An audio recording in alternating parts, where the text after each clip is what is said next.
Hello everybody, welcome back to my channel.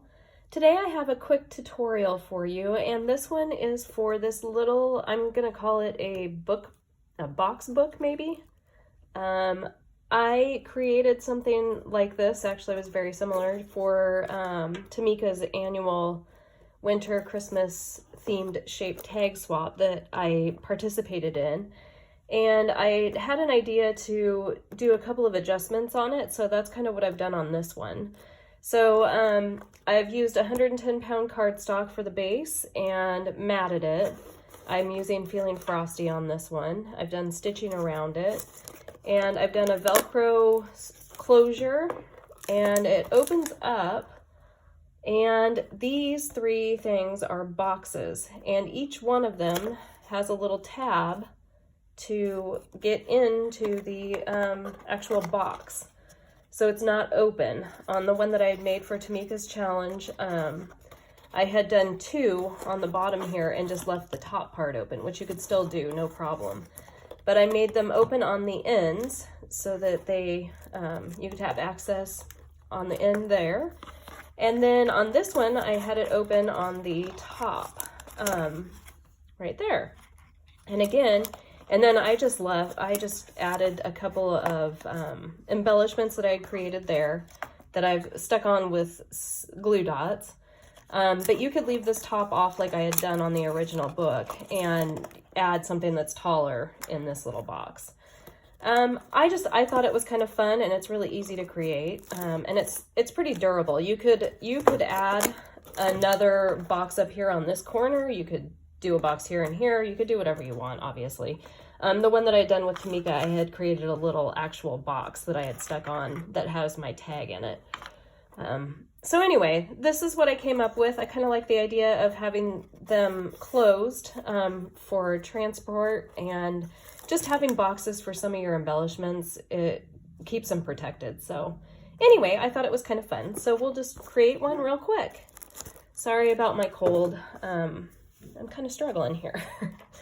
So what you're gonna need is one piece of 110-pound cardstock that's cut down to 10 3/4 of an inch long by 6 inches wide. And you're going to just score it at 4 1/4 and 6 1/2, and that basically creates the book portion. So that's all you need to do for that. And then for the little boxes, really easy. You're gonna do them 3 times, 4 times, or 2 times, or 1 time, however many boxes you wanna do. And in this case, we'll just do the same one. So we're gonna make 3 boxes, and you're gonna want to get another piece of a cardstock and cut it down to 7 1/4 wide, or long, by 6 inches wide.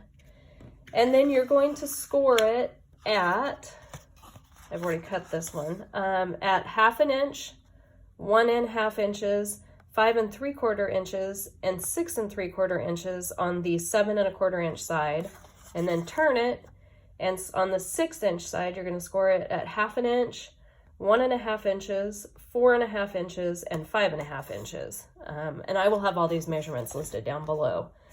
So that's what I've done here. And again, if you want to do 3 boxes or 4 boxes or 2 boxes, you'll cut out however many of these basically rectangles you'll want. And you're going to just cut out these 4 little squares. And I've marked them so that I can remember what I'm doing. So we'll cut those off on all 4 corners. And I'm going to start, this box is going to go on the left side. Like, I'm going to create the exact same book that I just showed you. So the flap is going to open on the side and not the top on this one. And again, you can do whatever you'd like. And so this is basically your box. It's got no back to it because the book itself will be your backing, and it'll keep it light. And so I want this to be my flap. So all I'm gonna do is just simply cut these at a little bit of an angle so it closes a little bit easier. And that's gonna be my flap. And then we're going to just glue these little corners together, And I'm using my art glitter glue. And I'm just gonna glue that together like that.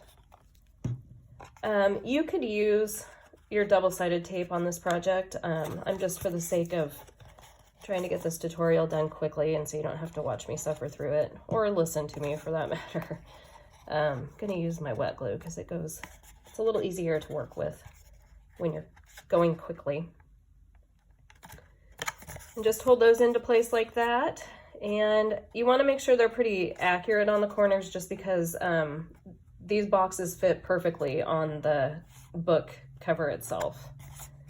And so then what will happen is this little flap will just fold in like that. And you could flip this around if you wanted it to open down instead of on the top. You could do that too. Obviously you can do whatever you'd like. So I've already done that one, and then I'm going to also create the one. I've actually already created the other one for that one side. So for the other side, I had this one open on the top, and really all you're gonna do is the exact same thing. Get one of your rectangles that you cut out, cut the 4 corners out, and then instead of angling this little flap on the side, angle it up here on the top. And then do the exact same thing. Fold these in and glue them down. Just do that.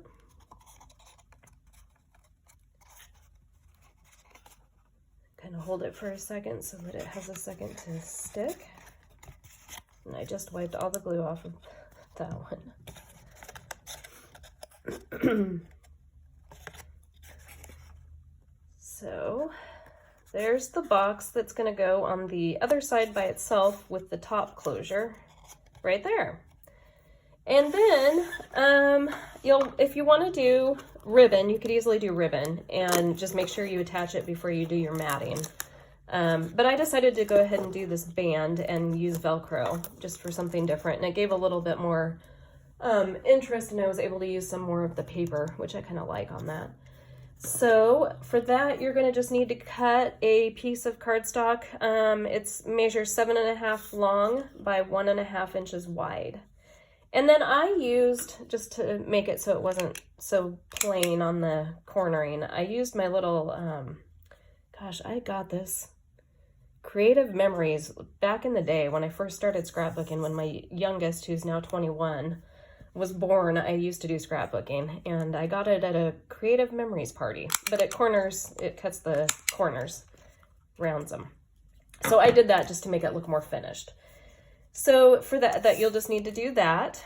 And then if you want to make it look nice and have decorative papers on it, what you'll want to do for the 2 that are on the one side, on the left side, that have the flaps on the sides, you are going to butt them together. So you do not need to do anything on this side or this side because no one's going to see it.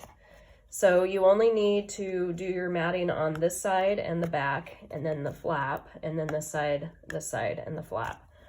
And so for those pieces, the tops of all 3 of the boxes measure 4 1/8 by 2 7/8. And so you'll need 3 of those. I'm gonna do the 2 flaps the same, and then the opposite side, the top opening, I'm gonna do in that one. And I've already done stitching around it. And then for the little side panels, you're gonna need 1, 2, 3, 4 of these strips that measure, which one has it on there? 4 1/8 by 7 1/8 wide. And like I said, those will go on the 2 ends, and then these 2 you will see on both the bottom and the top of that box. And then for the smaller pieces, you'll need 4, 5, 6 of these, and they measure 2 7/8 by 7/8. And really all I did was just cut the measurements of what the actual box was. I just took off 1/8 of an inch just so that you could get a little bit of the matting around it. And then same thing for that. I just cut it down 1/8 of an inch less from both that measurement, and I will go ahead and adhere those to that. So let's go ahead and do that. And then for the book itself, this is my inside piece. So this is gonna go on the inside. And so what I've done, again, cut it down 1/8 of an inch less. So this measures 5 7/8 wide by, where did I write it down? 6 5/8 long.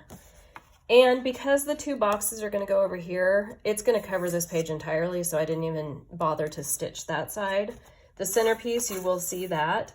And then the other box is going to sit right here, so you won't see anything here. So I just kind of stopped my stitch right there. So that's the inside, and then you'll need another one for the back side, the cover of it. Measuring exactly the same. 10 5/8 by, what did I say? 5 7/8. So, and I've done all the pre-stitching on this. My sewing machine has this little snowflake and I just love it. I think it goes great with this collection. So typically what I would do is I would use my double-sided tape for this, but because I'm trying to go through this fairly quickly, I'm just going to use my glitter art glue. Art glitter glue, what is it? Art glitter glue. I can't remember. Yeah. And I'm just going to adhere all my matted pieces. Make sure if you have a pattern that it's facing the right way when you adhere it down to your boxes. And you're just going to stick that on there.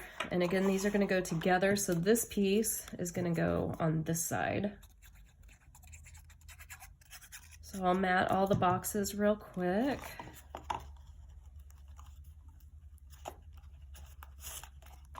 And then I'll need one for the back side because that will be seen here. Well, I hope everybody is healthy and had a good Thanksgiving. We are not. We actually all have been miserable for the last, well, since Thanksgiving, right before. So we're suffering through it, but we'll survive. So those 2 are ready. And then this one I'm gonna do on this box, which has the top opening. Yeah, there's a lot of options for this little box, but I kind of like the idea of keeping things secure in the box itself. I don't know, so they don't get smushed. Like if you make paper bows, they can get smashed in transit, and so you put a lot of work into those and you want them to survive if you're sending them to someone. So, and then we'll do this. I've really enjoyed this Feeling Frosty collection. I love the colors in it. I know I've mentioned that many, many times, but I really like it. It's very cute. Simple Stories provides a lot of great pieces to work with too, like the elements, the puffy stickers and the ephemera. Okay, so that's the last one for that. So I'm going to set those off to the side. We'll do the little band. I think for the band, I'm going to want this color on the outside. So I'm going to make sure, I guess it doesn't matter now that I'm talking about it. All that matters is that I put this in before I put the matting on the book itself. And of course, when I made that first one, I didn't remember, and I had to use my little knife to dig into it to try to shove that piece under there without tearing the paper. Somehow I managed. I guess when I do it every single time, you get good at it. Okay, so again, this is going to be where the one side is because I've stitched the upper portion, but not the bottom. These 2 will go over here. So really all I want to do for this is just make sure, I like this pattern here. And I want the round edge here. Excuse me. So I have this little tool. It's a it's a flower shaper paper kind of bender thing, and it just kind of helps manipulate the paper, give it a little bit of bend. So that's going to go there like that, and then this will go over here. And I'm going to kind of put it, I just want to make sure it's not too sticking out. I think that'll about do it. And for this piece, I'm going to actually use hot glue. I think it'll hold better. Oops, my glue gun has been sitting there for a while, and anytime I do that, it like gets jammed.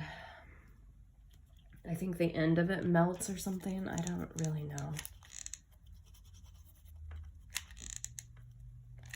I've done stitching on this piece as well, but I'm gonna just put this kind of right here in the center, like so.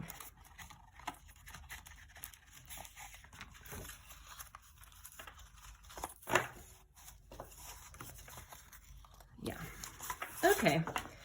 So then, like I said, I would use double-sided tape in normal, like, crafting situations if I wanted it to hold up a little bit more, just because I think it holds better than just the glue alone.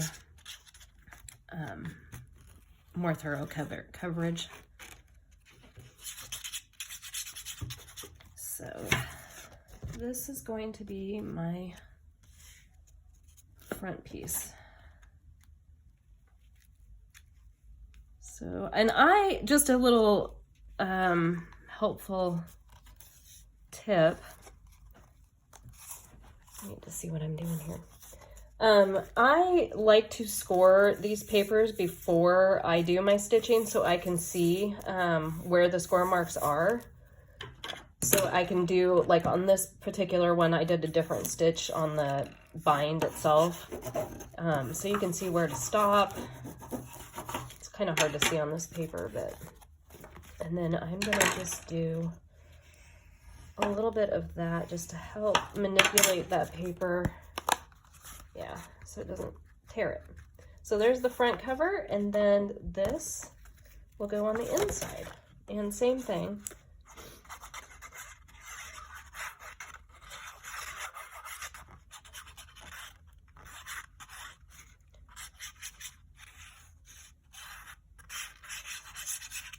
What I should be doing instead of crafting is figuring out what I'm gonna get everybody for Christmas, because nobody is giving me good ideas. And it's gonna be here before I know it. And I'll be scrambling, just like I do every year. Give that a little there. Okay, and then for this, I'm just gonna kind of manipulate that a little bit more. And so I think I'm gonna want my little Velcro dot. Excuse me. I got these, I think, at Joann's, and I'm just gonna put those right there. And put it right there and just kind of hold it in place.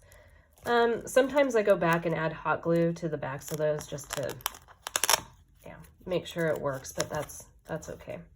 So that is the book itself, and then all that's left to do is put the little boxes in. And all you do here is just glue that little 1/2 inch flap that we left here to the book itself. And you can just make sure that that still opens. And I like to kind of look at it from all angles just to make sure it's in the right spot, and I think it is. So I'm gonna use my bone folder and kind of press it down into place. And I would definitely use something a little bit more stronger of an adhesive. Whether you're quick with the hot glue or the double-sided tape is always a good option. So that's where the little book is going to go. And I'm going to leave the flap open for right now so that those little top pieces can have a chance to dry. And then we'll glue in the other two.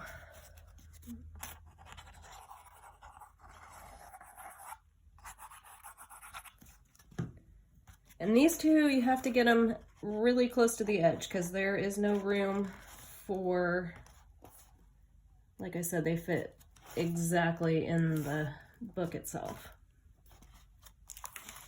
So I'm going to do this, this edge first because I can line it up with the bottom of the book. And then this one, sometimes the little thing, it'll kind of flap out a little bit, this side. So I just push that back into place and then do this one here.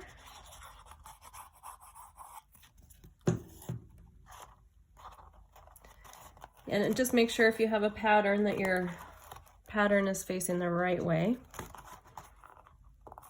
And I'm gonna make that one go right there, lining it up on the top edge.